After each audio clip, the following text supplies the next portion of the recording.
Hi my dear friends, ఈరోజు మనం భారతదేశంలో మతంలో మార్పులు తీసుకురావడం కోసం, సంస్కరణలు తీసుకురావడం కోసం వచ్చినటువంటి ఉద్యమాలు కొన్ని వచ్చాయి. ఆ ఉద్యమాల్లో నుంచి ఒక ఉద్యమాన్ని గురించి ఈరోజు చెప్పుకుందండి. ఆ ఉద్యమం మన హైదరాబాద్లో కూడా ఎంటర్ అయింది. హైదరాబాద్లో మతంలో మార్పులు తీసుకురావడానికి, అలాగనే నిజాం ప్రభుత్వం చేసే వాటిని వ్యతిరేకించి ప్రజల్ని చైతన్యవంతం చేయటం, పాఠశాలను ఏర్పాటు చేయటం, ఇట్లా చైతన్యవంతమైనటువంటి చేసిన మత ఉద్యమాల్లో కూడా ఇది ఒకటి. అదే ఆర్య సమాజ్. ఆ ఆర్య సమాజ్ అనేది చూసుకుంటే మనకి 1875 సంవత్సరంలో మనకి బాంబేలో ఏర్పాటు చేయడం జరిగింది.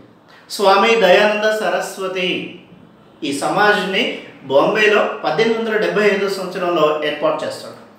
అయితే ఏర్పాటు చేసిన తర్వాత ఆ శాఖలో అన్ని ప్రాంతాలకి విస్తరించుకుంటూ మన హైదరాబాద్ ప్రాంతానికి కూడా రావడం జరిగింది.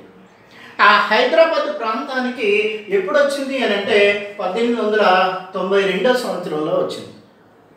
1892 సంవత్సరంలో మనకి స్వామి నిత్యానంద అనే ఆయన దాన్ని తీసుకొచ్చి ఆ శాఖను ఏర్పాటు చేసి దాని ద్వారాగా కార్యక్రమాలు ఏర్పాటు చేయడం మొదలుపెట్టాడు. అట్లా ఏర్పాటు చేసినటువంటి ఈ ఆర్య సమాజ్లో ఉన్నటువంటి వ్యక్తులందరూ కూడా ఆ టైంలో ఆంగ్ల విద్యా విధానాన్ని అభ్యసించినటువంటి వాళ్ళు. ఆంగ్ల విద్యా విధానాన్ని అభ్యసించడం వల్ల ఆ ప్రభావం వీళ్ళ మీద ఉన్నది. ఆంగ్ల విద్యా ప్రభావం వల్ల ప్రపంచంలో జరిగే అన్నీ కూడా మార్పులు తెలుసుకోగలిగారు. అంటే స్వేచ్ఛ, సమానత్వం, సౌభ్రాతృత్వం, మానవతావాదం, ఇలా అనేకమైనటువంటి మన భారతదేశంలో కూడా రావడం. ఆ భారతదేశంలోకి వచ్చినటువంటి విధానాలను వ్యాప్తి చేసుకుంటూ హైదరాబాద్లో కూడా రావడం.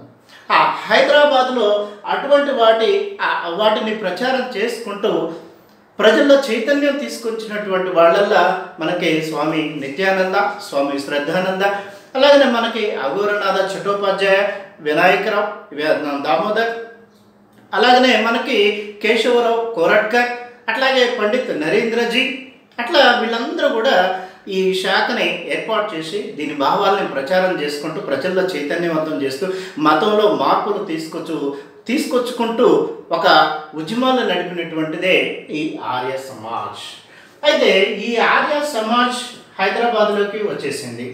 హైదరాబాద్లో ఆ శాఖని 1892 సంవత్సరంలో ఏర్పాటు చేయడం జరిగింది. దీనికి అధ్యక్షుడిగా కామత్ ప్రసాద్ జీ మిశ్రా. దీనికి అధ్యక్షుడిగా ఎవరు? కామత్ ప్రసాద్ జీ మిశ్రా. అట్లాగే ఈ సంఘానికి కార్యదర్శిగా లక్ష్మణ్ రావు జీ. ఈ సంఘానికి కార్యదర్శిగా లక్ష్మణ్ రావు జీ అనే ఆయన ఇద్దరు సభ్యులుగా ఉండి మిగతా సభ్యులందరి సహకారాలతోటి వ్యాప్తి చేయాలని చూస్తూ ఉన్నారు. అటువంటి టైంలో ఇది హైదరాబాద్లో ఎలా ఉన్నది, హైదరాబాద్లో ఉన్న పరిస్థితులు ఏమిటి, వాళ్ళు తీసుకొచ్చిన టైంలో హైదరాబాద్లో ఎలా ఉన్నది అని అంటే, నిజాం రాజ్యంలో ఉన్నటువంటి నిజాం ప్రభుత్వంపై కానీ, భూస్వాములపై కానీ, పటేల్ కానీ, పట్వారీ కానీ, దేశ్ముఖులు కానీ, అట్లాగే వతందారులు కానీ, మక్తేదారులు కానీ, ఇట్లా వీళ్ళందరిపై వ్యతిరేకతతో ప్రజలు ఉన్నారు. ఎందుకేనంటే వీళ్ళ దౌర్జన్యాలను భరించలేకపోతూ ఉన్నారు, వీళ్ళ ఆగడాలను భరించలేకపోతూ ఉన్నారు. కాబట్టి ఇటువంటి టైంలో వీళ్ళల్లో కొంత చైతన్యం తీసుకొచ్చినటువంటి సంస్థలు ఆర్య సమాజ్ కానీ, బ్రహ్మ సమాజ్ కానీ, దివ్యజ్ఞాన సమాజం కానీ, అట్లా ఈ సంస్థల్లో మార్పు తీసుకురావడానికి, వాటిని స్వీకరించడానికి వీళ్ళందరూ రెడీగా ఉన్నారు. కాబట్టి ఆ ఆర్య సమాజాన్ని కూడా వీళ్ళు స్వీకరించారు. ఆర్య సమాజాన్ని స్వీకరించేసి దాని ద్వారాగా వీళ్ళు చేయటం జరిగింది. అయితే ఆర్య సమాజంలో వాళ్ళు ఉన్న సభ్యులు కానీ వాళ్ళు కానీ ఏ అంశాలను ప్రచారం చేశారు ప్రజల్లో చైతన్యం తీసుకురావటానికి అని అంటే, మనకి బాల్య వివాహాలు తీసేయాలని, కుల వ్యవస్థని తీసేయాలని, అట్లాగనే వర్ణ వ్యవస్థను తీసేయాలని, అట్లా అందరూ సమానమే అనే ఉద్దేశంతో అట్లా కొన్ని అంశాలు పెట్టుకున్నారు. వితంతువులకి వివాహాలు మళ్ళీ చేయాలని, విద్యాభివృద్ధి అందరికీ కల్పించాలి అని, ఇట్లా అన్ని కార్యక్రమాలు చేసుకుంటూ వీళ్ళు తమ ప్రచార కార్యక్రమాలు చేస్తూ ఉన్నారు. అయితే ఈ ప్రచార కార్యక్రమాల్లోనే మనకి సత్యార్థ ప్రకాశిక అనే గ్రంథాన్ని కూడా పెట్టుకున్నారు ప్రచారం చేయడానికి. స్వామి దయానంద సరస్వతి రచించినటువంటి గ్రంథం సత్యార్థ ప్రకాశిక. ఆ ప్రకాశిక గ్రంథాన్ని తెలుగులోకి అనువాదం చేసుకున్నారు. తెలుగులోకి అనువాదం చేసింది ఎవరు అనంటే ఆదిపూడి సోమసుందర్రావుజీ. తెలుగులోకి అనువాదం చేసింది ఆదిపూడి సోమసుందర్రావుజీ అనే ఆయన దీన్ని తెలుగులోకి అనువాదం చేసి దాని ద్వారాగా వీళ్ళు ప్రచార కార్యక్రమాలు, అట్లాగే నగర కీర్తనలు అని, తర్వాత నెక్స్ట్ హోమ కార్యక్రమాలు అని, ఇట్లా వీటన్నిటి ద్వారాగా వీళ్ళు ప్రచారం చేసుకుంటూ ఉన్నారు. ఈ ప్రచార కార్యక్రమాల్లో భాగంగానే వీళ్ళు పాఠశాలలు ఏర్పాటు చేయటం, అట్లాగనే హిందూ మత గొప్పతనాన్ని తెలియచేయటం, అట్లా ఈ కార్యక్రమాలు చేసుకుంటూ ఉన్నారు. ఇటువంటి టైంలోనే ఈ శుద్ధి ఉద్యమం కూడా స్టార్ట్ చేశారు. ఈ శుద్ధి ఉద్యమాన్ని ఎందుకు స్టార్ట్ చేశారంటే భారతదేశంలో అప్పటికే మనకి ఢిల్లీ సుల్తాన్లు కానీ మొఘల్స్ కానీ వీళ్ళందరూ రావటం వల్ల ఏమైందంటే చాలామంది ప్రజలు కొంత ఉపాధి కోసం కానీ లేకపోతే వాళ్ళు మార్చడం కానీ ఇట్లా కొంతమంది ముస్లిం మతంలోకి వెళ్ళిపోయారు. అటువంటి ముస్లిం మతంలోకి పోయినటువంటి వాళ్ళని వెనక్కి తీసుకురావడం కోసం చేపట్టినటువంటి ఉద్యమమే శుద్ధి ఉద్యమం. సేమ్ హైదరాబాద్లో కూడా ఈ కార్యక్రమాలు చేస్తూ ఉన్నారు కాబట్టి హైదరాబాద్లో కూడా ఈ కార్యక్రమాన్ని పెట్టడం జరిగింది. అయితే హైదరాబాద్లో పెట్టే ముందు ఇక్కడ అంజుమన్ ఇత్తెహాదుల్ ముస్లిమీన్ అనే వాళ్ళు తబ్లిక్ అనే ఒక కార్యక్రమాన్ని చేస్తూ ఉన్నారు. అంజుమన్ ఇత్తెహాదుల్ ముస్లిమీన్ అంటే తబ్లిక్ అనే కార్యక్రమం ఏంటి అంటే హిందువుల్లో ఉన్నటువంటి వాళ్ళని ముస్లింలుగా మార్చే విధానం. దానికి వ్యతిరేకంగానే చేపట్టినటువంటి ఉద్యమమే శుద్ధి ఉద్యమం. ఈ శుద్ధి ఉద్యమం ఏంటి అంటే ముస్లింలుగా మారినటువంటి వాళ్ళని తిరిగి అంటే ఎందుకంటే వాళ్ళు ఏమంటున్నారు, ఫస్ట్ వాళ్ళు హిందువులు, ఆ తర్వాతనే ముస్లింలుగా మారారు. కాబట్టి ముస్లింలుగా మారినా కానీ ఈ శుద్ధి దీని ద్వారాగా మళ్ళీ వాళ్ళని హిందువులుగా మారుస్తాము, హిందువులుగా మార్చే విధానాన్ని తీసుకొచ్చేసి ఇక మళ్ళీ ఈ ఉద్యమాన్ని చేపడుతూ ఉన్నారు. ఇట్లా ఈ ఉద్యమం చేస్తూ ఉంటే శ్రద్ధానంద్ ఈ కార్యక్రమాన్ని బాగా చేయడం జరిగింది. ఈ శ్రద్ధానంద్ని 1926 సంవత్సరంలో చంపటం జరిగింది. 1926 సంవత్సరంలో శ్రద్ధానందని ఈ శుద్ధి ఉద్యమం కానీ మిగతా కార్యక్రమాలు కానీ ఇవన్నీ బాగా చేస్తూ ఉండేసరికి దీన్ని ఏం చేశారు, వాళ్ళు ఆఫ్ చేసేసారు, ఆయన్ని చంపేశారు. తర్వాత ఇదే టైంలో వీళ్ళు ఈ కార్యక్రమాలతో పాటు కేరళలో మోప్లా తిరుగుబాటు జరిగింది. ఆ మోప్లా తిరుగుబాటుకి వీళ్ళు ఆర్థిక సహాయాన్ని అందించడం జరిగింది. ఇక్కడ చందాల రూపంలో వసూలు చేసి వాటిని మొత్తం కూడా కేరళలో ఉన్న తిరుగుబాటుకి సపోర్ట్గా పంపించడం జరిగింది, మోప్లా తిరుగుబాటుకి. ఇది చాలా ఇంపార్టెంట్ అయినటువంటి బిట్. అలాగనే కంటి అని అక్కడ విద్యా సంస్థలు, ఆ సంస్థలకు కూడా వీళ్ళు ఒక 5,000 రూపాయల దాకా విరాళం కూడా అందించడం జరిగింది. తర్వాత ఇదే టైంలో మనకి 1929లో దీన్ దార్ ఉద్యమం అనేది వచ్చింది. 1929 సంవత్సరంలో దీన్ దార్ ఉద్యమం అనేది వచ్చేసింది. ఈ దీన్ దార్ ఉద్యమం సిద్దికి దీన్ దార్ అనే ఆయన తీసుకొచ్చాడు. ఆయన తీసుకొచ్చినటువంటి ఉద్యమాన్ని ఈ ఆర్య సమాజ్ వాళ్ళు వ్యతిరేకించారు. ఎందుకు వ్యతిరేకించారు అని అంటే ఆ సిద్దికి దీన్ దార్ ఏం చేశాడు అని అంటే ఆ ఉద్యమం ద్వారాగా ఏం తెలియజేస్తుందంటే బసవేశ్వరుని ఇచ్చినటువంటి లింగాయత్ సాంప్రదాయ ఆధునిక రూపమే ఈ ఇస్లాం మతం. కాబట్టి ఇక్కడ ఉన్నటువంటి హిందువులు దీన్ని స్వీకరించాలి అన్నట్లుగా ప్రచారం చేస్తూ ఉండేసరికి వీళ్ళు ఈ ఆర్య సమాజ్ ద్వారాగా దాన్ని కూడా వ్యతిరేకించి నిరసన తెలిపినటువంటిది ఇది 1929లో. తర్వాత ఇదే టైంలో మనకి అఖిల భారత ఆర్య సమాజ్ సమ్మేళనం అనే దాన్ని ఏర్పాటు చేసుకోవడం జరిగింది. ఎందుకంటే ఇతర ప్రాంతాల నుంచి వ్యక్తులను పిలిపించేసి వాళ్ళ ద్వారాగా తమ ప్రసంగాల ద్వారాగా ఈ ఆర్య సమాజ్ సిద్ధాంతాలని ప్రచారం చేయాలి, వ్యాప్తి చేయాలి, ఎక్కువ మందిని సభ్యత్వం స్వీకరింపచేయాలి, ఇట్లా దాన్ని ఔన్నత్యాన్ని తెలియజేయడం కోసం ఈ సమావేశం ఏర్పాటు చేసుకున్నారు. అఖిల భారత ఆర్య సమాజ్ సమ్మేళనం ఇది 1938 డిసెంబర్ 28, 29, 33 రోజుల సమావేశాలు వాళ్ళు షోలాపూర్లో పెట్టడం జరిగింది. ఎక్కడ? షోలాపూర్లో ఏర్పాటు చేసినటువంటి ఆ సమావేశానికి లోక్ నాయక్ మాధవరావు అనే ఆయన కార్యక్రమానికి అధ్యక్షత వహించి మొత్తం కూడా నిర్వహించడం జరిగింది. అయితే ఆ కార్యక్రమానికి ఎవరిని ఆహ్వానించారు అని అంటే మనకి దామోదర్ వీర సావర్కర్ని ఆహ్వానించడం జరిగింది.